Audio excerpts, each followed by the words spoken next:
Well, hello, thank you for joining me today again on the Church History Trail. You're very welcome to the channel. And where we are is we're in Portrush. And it's a wee bit drizzly today, but Portrush is a seaside town, as you can see, and it's very popular with holiday makers over here. And I was up here today at Port Stewart actually, because we were setting out chairs for the big convention that is taking place from this weekend, from Saturday right through to the following week, to I think it's Friday, the following Friday.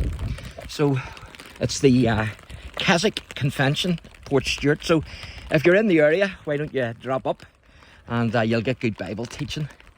And so we were out setting chairs for that and stuff. And so after we were finished, I thought I might as well come here while I'm in the area and record this old church. And fantastic history here, because buried here is the Portrush princess. So Portrush has a connection with a princess. So amazing. So this church then is from the 16th century, and there actually might have been an older church here from the 14th or 13th century, and some of that material actually might have been used in this church.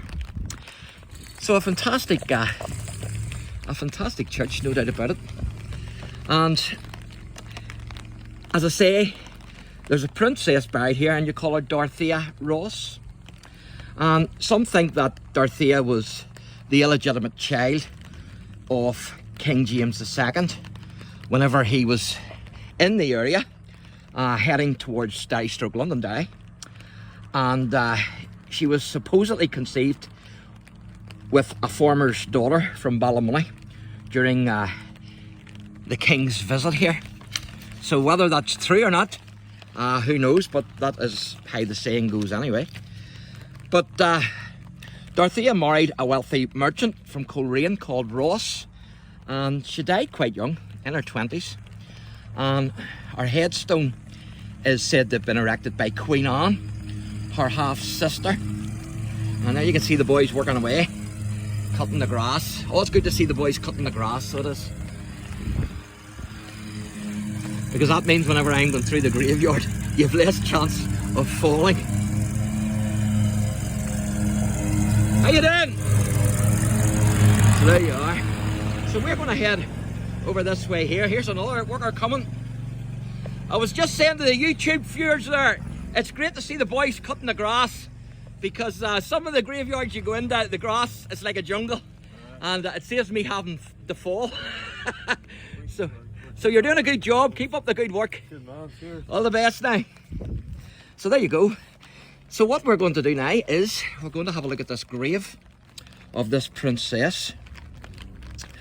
And on the headstone is a Stuart coat of arms, and also a fleur-de-lis, or in other words, a lily flower.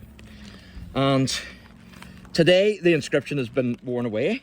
However, a newspaper report from 1881 identifies her name and also the date of her death.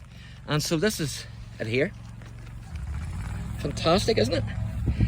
This is Dorothea Ross, Princess of Portrush, who is said to be the illegitimate daughter of King James II. Fantastic, isn't it? And she's buried right beside the old church ruins. And I wouldn't have known about this grave only for my friend, YouTube friend, Tom McLean, and Positive Belfast channel. So, Tom, a big thumbs up to you for that one. Thanks very much. So there you go. So one more wee grave I'm going to mention here, which is a more modern grave, is this one here. And it's the McLaughlin grave. And it says, in loving memory of George. And George died the 11th of May 1970, the year I was born. And his wife, Margaret Jane. And Jane died on the 18th of September 2003, so more modern. And look at the age of Jane. Isn't that fantastic? Jane was 108 years of age when she died. Isn't that amazing? That is very unique.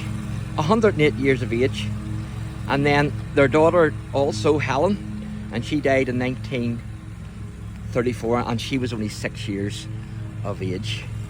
But that's amazing, isn't it? that Margaret Jane died 108 years of age, and there's not too many of us can say that because we'll not probably see it.